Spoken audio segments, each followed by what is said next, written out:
हर दिन की तरह सूरज ढलने से पहले ये व्यक्ति नींद लेने से पहले अपने मकान के बाहर अल्कोहल का छिड़काव करता है। अंदर आते ही वो सबसे पहले अपने पालतू कुत्ते को धोता है। जैसे ही उसे एहसास होता है कि सूरज डूबने वाला है, वो फौरन खास स्टील की प्लेटों से दरवाजे और खिड़कियां सील कर देता है। मगर पूरे घर में एक भी बल्ब जलता ना होने के बावजूद भी उसे खुद पर भरोसा नहीं होता। वो अपनी राइफल को सीने से चिपकाए अपने कुत्ते के साथ बाथटब में सिकुड़ कर लेट जाता है, जिससे उसे थोड़ी राहत मिलती है। असल में इतनी भारी सुरक्षा की वजह यह है कि जैसे ही रात का अंधेरा फैलता है, बाहर की दुनिया इंसानों की नहीं रह जाती। वहां डरावने ज़ॉम्बीज़ के झुंड गलियों में तबाही मचाते फिरते हैं, क्योंकि आज से करीब 5 साल पहले 2012 में एक वायरस ने कहर ढा दिया था। इस वायरस ने 90% इंसानों को खत्म कर दिया, जबकि 9% लोग संक्रमित बन गए। ये संक्रमित धूप से डरते हैं, सिर्फ रात में बाहर आते हैं और इनकी सूंघने की ताकत बेहद तेज होती है। वहीं इस कहानी का मुख्य किरदार विल है, जो इस वायरस से बचा हुआ है, क्योंकि वो पूरी दुनिया के 1% से भी कम लोगों में से है जिनके अंदर मजबूत एंटीबॉडी मौजूद है। यहाँ दिखाया जाता है कि विल अपनी फोर्ड मस्टैंग दौड़ाते हुए वीरान न्यूयॉर्क की सड़कों पर तेज रफ्तार से भाग रहा था। वो शहर के बीच एक हिरण का पीछा कर रहा था। इस दुनिया में जहाँ अब वो लगभग अकेला बचा है, उसके लिए खाना सबसे जरूरी चीज बन चुका है। लेकिन जैसे ही वो शिकार करने ही वाला होता है, अचानक एक शेरनी हमला कर देती है और उससे पहले ही हिरण को पकड़ लेती है। शिकार छिनते देख विल उसे मारने का सोचता है, तभी एक शेर और उसका बच्चा भी सामने आ जाता है। तीनों को देखकर विल को अपने मरे परिवार की याद आ जाती है। वो गोली नहीं चलाता, क्योंकि वो जानता है कि शेर प्रकृति का संतुलन बनाए रखते हैं। बचे लोगों की खोज में निकलने से पहले वो अपने अंडरग्राउंड मेडिकल रूम में जाकर देखता है कि इलाज से म्यूटेंट चूहे सामान्य हुए या नहीं, लेकिन अभी भी कोई खास फर्क नहीं पड़ा था। दरअसल विल एक बेहद समझदार साइंटिस्ट है, जिसने वायरस वैक्सीन पर थेरेपी तैयार की थी। जब उसे लगा कि दिन बेकार गया, तभी उसने देखा कि एक म्यूटेंट चूहे में अब हमला करने की ताकत नहीं बची। इससे उसे समझ आया कि चूहा धीरे धीरे नॉर्मल हो रहा है। अगर ये प्रयोग सफल रहा तो वो संक्रमित इंसानों को भी सामान्य बना सकता है। दिन में बचे और संक्रमित लोगों के ठिकाने ढूंढने के लिए वो रोज सुबह ठीक 8 बजे निकलता है। वो हर दिन गाड़ी चलाकर वीडियो स्टोर जाता है, वहां सीढ़ी बदलता है और पहले से रखे पुतलों से हालचाल पूछता है। ये देखकर कोई सोच भी नहीं सकता कि कोई इंसान इतना अकेला हो सकता है कि उसे पुतलों को दोस्त बनाना पड़े। वो जिन जगहों पर जाता है, उनके रास्ते नक्शे पर चिन्हित करता है और हर जगह से खाना और जरूरी सामान इकट्ठा करता है। बाकी बचे लोगों की तलाश में वो रोज ठीक दोपहर 12 बजे रेडियो पर कॉल करता है और उम्मीद लिए झील के पास पहुंचता है। लेकिन ऐसा करते करते आज पूरे 3 साल गुजर गए और उसे कभी जवाब नहीं मिला। अकेलेपन को कम करने के लिए विल एंटरप्राइज एयर कैरियर जाकर एक जहाज पर खड़े होकर खेलता रहता है। तभी उसके कुत्ते को कुछ अजीब महसूस होता है और दूर हलचल दिखती है। विल तुरंत राइफल उठाकर स्कोप से देखता है तो पता चलता है कि वो हिरण है। वो बिना देर किए कुत्ते को लेकर शिकार पर निकलता है, लेकिन तभी एक भयानक हादसा हो जाता है।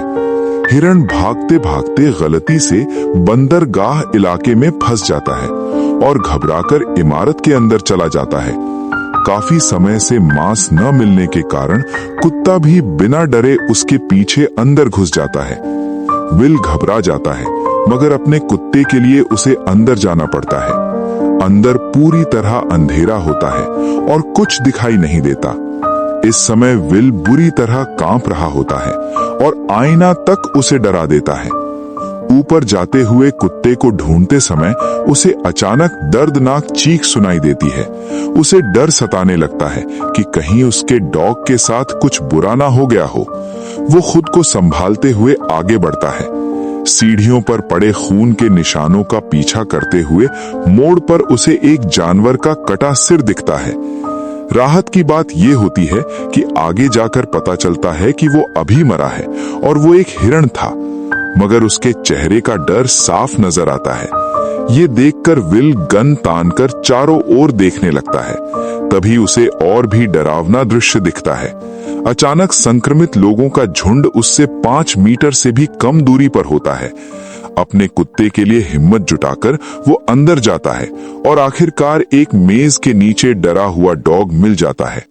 जैसे ही वो उसे बुलाने बढ़ता है, कुत्ते की नजरें विल की पीठ के पीछे टिक जाती हैं। विल को कुछ गड़बड़ महसूस होती है और पीछे मुड़ते ही खौफनाक नजारा सामने आ जाता है। विल अपने कुत्ते के साथ पागलों की तरह बाहर भागता है, मगर आखिरकार संक्रमित लोगों द्वारा पकड़ लिया जाता है। लेकिन किस्मत से वो वक्त पर कांच की खिड़की से कूद जाता है और धूप पड़ते ही संक्रमित इंसान तड़पने लगता है। इस घटना से भले वो डर जाता है, मगर उसे एक ठिकाना भी मिल जाता है। ज़ॉम्बीज़ को पकड़ने के लिए वो बाहर जाल बिछाता है और अपने खून की शीशी बिल्डिंग के दरवाजे पर रख देता है, जबकि खुद छिप जाता है।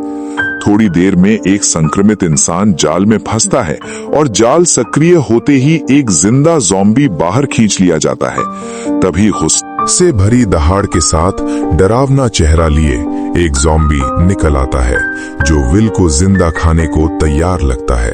विल खुद नहीं समझ पाता कि वो ज़ॉम्बी इतना आक्रामक क्यों है। घर लौटकर विल पकड़े गए संक्रमित इंसान पर प्रयोग करने लगता है और उसे अंदाजा नहीं होता कि वो फीमेल ज़ॉम्बी दरअसल ज़ॉम्बी किंग की पत्नी थी। उसे पकड़ने से ज़ॉम्बी और इंसानों के बीच जंग शुरू हो जाती है। विल खुद को इस शहर का अकेला जिंदा इंसान मानता था, मगर हैरानी तब होती है जब वो देखता है कि एक पुतले का सिर हिल गया है और जो पुतला वीडियो स्टोर के बाहर होना चाहिए था, वो कई किलोमीटर दूर पहुंच गया है। विल गन तान लेता है, ये सोचकर कि कोई इंसान उससे संपर्क करना चाहता है, मगर असल में ये ज़ॉम्बी किंग का बदले का जाल होता है।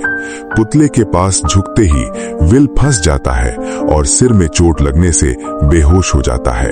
सूरज ढलते समय अलार्म से उसकी आंख खुलती है और डरावने ज़ॉम्बीज़ बाहर आने लगते हैं। वो चाकू से रस्सी काटता है, मगर गिरते ही चाकू जांग में धंस जाता है। सूरज की आखिरी किरणें खत्म हो रही होती हैं, तभी अंधेरी इमारत से आवाजें आती हैं और ज़ॉम्बी किंग अपने शिकारी छोड़ देता है। धूप रहते वे पास नहीं आ पाते, मगर अंधेरा होते ही हमला कर देते हैं। घायल विल के लिए उम्मीद की एक किरण उसका कुत्ता होता है, जो आखिरी साथी है। वो डरता है कि कहीं उसका डॉग मर न जाए और कार की पिस्तौल तक पहुंचने की कोशिश करता है, लेकिन हमला तेज हो जाता है और कम वक्त बचता है। दर्द सहकर वो आगे बढ़ता है, मगर गिर पड़ता है। तभी संक्रमित कुत्ते उस पर टूट पड़ते हैं और वो गोलियों से उन्हें रोकता है। एक कुत्ता झपटता है, तभी उसका डॉग उसे बचा लेता है, मगर खुद बुरी तरह घायल हो जाता है। घर पहुंचकर विल एंटीवायरल इंजेक्शन देता है और उम्मीद करता है कि जर्मन शेफर्ड ठीक हो जाएगा, लेकिन उसके बाल झड़ने लगते हैं और बीमारी के लक्षण दिखते हैं। दिल टूटने के बावजूद हकीकत उसे दर्दनाक फैसला लेने पर मजबूर कर देती है और विल अपने ही हाथों से अपने सबसे प्यारे साथी का अंत कर देता है, जिसने अनगिनत काली रातों में उसका साथ दिया था, और वो पूरी तरह टूट जाता है। लेकिन ठीक उसी पल विल को एक अजीब बात सामने आती है कि वायरस से संक्रमित इंसान जब ज़ॉम्बी में बदल जाता है तो उसमें सोचने समझने की ताकत नहीं रहती। फिर भी वो इंसानों जैसा जाल आखिर कैसे रच पा रहे थे? लेकिन तभी जब विल ने अपनी बगल वाली सीट की तरफ देखा तो सैम यानी उसका डॉग वहां मौजूद नहीं था। इस पल में विल का सब्र पूरी तरह टूट चुका था। इसी वजह से वो उसी रात अपनी कार लेकर सीधा बंदरगाह की ओर दौड़ पड़ा और बिना कुछ सोचे समझे संक्रमित लोगों पर हमला करना शुरू कर देता है। हालांकि कार में होने के कारण ज़ॉम्बीज़ उसका नुकसान नहीं कर पाते, लेकिन उनकी संख्या लगातार बढ़ती ही जा रही थी। उन्होंने गाड़ी को चारों ओर से घेर लिया और कार के शीशे तोड़ने लगे। तभी कुछ ज़ॉम्बी लैंप पोस्ट पर चढ़ गए और पूरे लैंप को कार के ऊपर गिरा दिया। विल अब गाड़ी के अंदर फंस चुका था। उसने देखा कि भीड़ तेजी से उसकी ओर बढ़ रही है, इसलिए वो जल्दी से बाहर निकलने की कोशिश करता है। लेकिन तभी और ज्यादा ज़ॉम्बी वहां पहुंच जाते हैं और उनका लीडर उस पर हमला करने का आदेश दे देता है। इससे पहले कि विल कुछ समझ पाता, टक्कर लगते ही गाड़ी पानी के किनारे पलट जाती है और ज़ॉम्बी लीडर सीधे उसके सामने आ खड़ा होता है। इस वक्त विल एक जाल में फंसे हिरण जैसा दिखाई देता है। मौत धीरे धीरे उसकी तरफ बढ़ रही होती है। तभी अचानक एक तेज रोशनी नजर आती है, जैसे कोई इंसान उसकी तरफ आ रहा हो। आखिरकार ज़ॉम्बी लीडर उस रोशनी को सहन नहीं कर पाता और पीछे हट जाता है। जब विल की आंख खुलती है तो वो खुद को अपने घर में पाता है। उसकी टांग पर लगी चोट बंधी हुई होती है और उसके पास एक औरत अपने बच्चे के साथ बैठी होती है। इंसानों को देखे हुए विल को पूरे 3 साल गुजर चुके थे। उसे समझ ही नहीं आता कि अब लोगों से कैसे बात की जाए। इसके बाद वो औरत अपना परिचय देती है। एना नाम की इस महिला ने बताया कि उसने रेडियो पर विल की आवाज सुनी थी। वो अपने बच्चे को लेकर न्यूयॉर्क आई थी और पूरे दिन उसका इंतजार करती रही, लेकिन जब वो नहीं आया तो वो वर्मन जाने का सोचने लगी, क्योंकि वहां इंसानों के लिए एक सुरक्षित जोन है। ये सुनते ही विल के चेहरे पर गुस्सा आ जाता है। वो एना को बताता है कि अब कहीं भी कोई सुरक्षित जगह नहीं बची, पूरा अमेरिका बर्बाद हो चुका है। एना उससे बहस करना चाहती है, लेकिन तभी विल जोर से चिल्ला पड़ता है। वो हमेशा यही मानता रहा था कि इस धरती पर वो अकेला जिंदा इंसान है। इसी सोच ने उस पर भारी मानसिक दबाव डाल दिया था। खुद को शांत करते हुए विल दोबारा अपने प्रयोगों पर ध्यान लगाने लगता है। वो वैक्सीन बनाने में जुटा हुआ था। उसकी पूरी जिंदगी और उम्मीदें इसी एक लक्ष्य से जुड़ी थीं। लेकिन एना की बातों ने उसकी सोच बदल दी। उसने बताया कि और भी लोग सुरक्षित बचे हुए हैं। इसका मतलब ये था कि विल की सालों की मेहनत और अकेलापन शायद बेकार नहीं गया था, क्योंकि अब उसके सामने एक जिंदा इंसान मौजूद था। विल काफी देर तक अपने कमरे में भावनाओं से जूझता रहा। आखिरकार उसने सच्चाई को स्वीकार किया और बाहर आ गया। एना ने उसे क्वारंटाइन जोन चलने के लिए समझाया, लेकिन विल ने साफ मना कर दिया। उसने कहा कि वो यहाँ से कहीं नहीं जाएगा। इसके बाद एना उसकी लैब में जाती है। वहां बर्फ में जमी फीमेल ज़ॉम्बी को देखकर वो हैरान रह जाती है और विल से पूछती है कि क्या वो सच में संक्रमित लोगों को ठीक कर सकता है। इसके बाद एना दीवारों पर लगी सैकड़ों ज़ॉम्बी तस्वीरें देखती है, जिन्हें वैक्सीन के लिए चूहों की तरह इस्तेमाल किया गया था। जैसे ही सूरज की रोशनी खत्म होने लगती है, विल तुरंत सारे दरवाजे और खिड़कियां बंद कर देता है। एना फिर से उसे क्वारंटाइन जोन जाने के लिए कहती है, लेकिन तभी बाहर से जोरदार हलचल सुनाई देती है। खिड़की से देखने पर पता चलता है कि ज़ॉम्बीज की एक बड़ी भीड़ उसके घर की तरफ बढ़ रही है। ये देखकर विल को अपनी आंखों पर यकीन नहीं होता। उसने तो हमेशा अपनी गंध छुपाने की कोशिश की थी, फिर भी संक्रमित लोग उसके ठिकाने तक पहुंच चुके थे। एना से पूछने पर उसे पता चलता है कि पिछली रात उसने सावधानी नहीं बरती थी। हालांकि अब किसी को दोष देने का वक्त नहीं था। विल तुरंत आसपास की सारी तेज लाइट्स जला देता है, लेकिन हैरानी की बात यह थी कि जो ज़ॉम्बी रोशनी से डरते थे, वे अब और भी चालाक हो चुके थे। स्ट्रीट लाइट्स तोड़ते हुए वे घर की तरफ बढ़ते हैं। घबराकर विल दूसरी सुरक्षा प्रणाली चालू करता है और सारे बम एक साथ एक्टिवेट कर देता है। जोरदार धमाके के बाद कई ज़ॉम्बी मारे जाते हैं, लेकिन जब वो एना को पुकारता है तो कोई जवाब नहीं मिलता। ऊपर जाकर उसे ढूंढते समय एक ज़ॉम्बी उस पर हमला कर देता है और उसे उठाकर मेज पर पटक देता है। ज़ॉम्बी समझता है कि विल मर चुका है, लेकिन वो मरने का नाटक कर रहा होता है। मौका मिलते ही वो स्क्रू ड्राइवर से वार करता है, लेकिन वो हमला बेकार जाता है। ज़ॉम्बी उसे फिर नीचे फेंक देता है। तभी ज़ॉम्बी किंग गुस्से में आगे बढ़ता है और विल राइफल उठाता है, लेकिन ज़ॉम्बी किंग इंसानी हथियारों से बचते हुए छिप जाता है। विल गैस सिलेंडर पर गोली मारता है। धमाके से ज़ॉम्बी बाहर गिरता है, लेकिन फिर भी बच निकलता है। इसके बाद विल एना को ढूंढता है, जहां एक और ज़ॉम्बी कमरे में होता है और एना अपने बच्चे के साथ अलमारी में छुपी होती है। विल उन्हें चुप रहने का इशारा करता है। वो ज़ॉम्बी को मारने का सोचता है, लेकिन ज़ॉम्बी उन्हें देख लेता है। मजबूरी में विल अंदर जाकर उसे खत्म करता है। तभी बाहर से और भी भयानक आवाजें आने लगती हैं। दरवाजा खोलते ही ज़ॉम्बी किंग दहाड़ता हुआ दिखता है। वो और ज़ॉम्बी बुलाने गया था। अब हमला पूरी प्लानिंग के साथ हो रहा था। विल खिड़की से देखता है और समझ जाता है कि इन ज़ॉम्बीज में इंसानों जैसा दिमाग मौजूद है। तीनों तहखाने में भागते हैं। दरवाजा बंद किया जाता है। तभी एना एक चमत्कार देखती है। विल की वैक्सीन असर दिखा रही थी। ज़ॉम्बी किंग की पत्नी धीरे धीरे इंसान बन रही थी, लेकिन उसी वक्त सारे ज़ॉम्बी अंदर घुस आते हैं। विल कांच का दरवाजा बंद करता है। वो उन्हें बताना चाहता है कि इलाज संभव है, लेकिन ज़ॉम्बीज की नजरों में विल खुद वो भी अब किसी भयानक ज़ॉम्बी से कम नहीं रह गया था, क्योंकि वो न सिर्फ समय समय पर उनके साथियों को पकड़कर उन पर एक्सपेरिमेंट करता रहता था, बल्कि इस बार तो उसने ज़ॉम्बी किंग की पत्नी को ही अगवा कर लिया था। इसी वजह से ज़ॉम्बीज की पूरी फौज गुस्से से आग बबूला हो चुकी थी।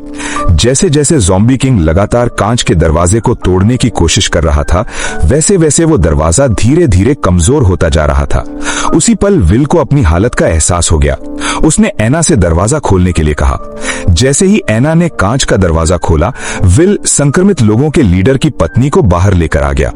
अब वहां मौजूद सारे ज़ॉम्बी विल पर हमला करना चाहते थे, लेकिन उनका लीडर, जिसने पहले कांच के दरवाजे पर तितली का निशान बनाया था, वो जोर से चीख पड़ा और उसकी आवाज सुनते ही सब रुक गए। इसी मौके का फायदा उठाते हुए विल ने अपनी जेब से एक इंजेक्शन निकाला और उसे ज़ॉम्बी लीडर की पत्नी के शरीर में लगा दिया। जिस इलाज पर वो काम कर रहा था, जैसे ही इंजेक्शन उसके शरीर में गया, वो धीरे धीरे होश में आने लगी। होश में आते ही उसने अपने पति के लिए प्यार जाहिर करना शुरू कर दिया। दोनों एक दूसरे के करीब आ गए। उनके बीच का रिश्ता फिर से जुड़ गया। जब लीडर को उसका प्यार वापस मिल गया और उसकी सेना को उनकी रानी मिल चुकी थी, तभी सभी ज़ॉम्बी विल को छोड़कर वहां से चले गए। अगली सुबह दिखाया जाता है कि विल एना और उसके बेटे के साथ कार में बैठकर वर्मन की ओर निकल चुका है। अब उनके पास इस बीमारी का इलाज भी मौजूद है। और इसी के साथ इस फिल्म की कहानी यहीं पर खत्म हो जाती है। ऐसे ही इसी तरह के और मूवी एक्सप्लेनेशन वीडियो देखने के लिए चैनल को सब्सक्राइब करें। वीडियो को लाइक करना बिल्कुल भी ना भूलें। Thanks for watching.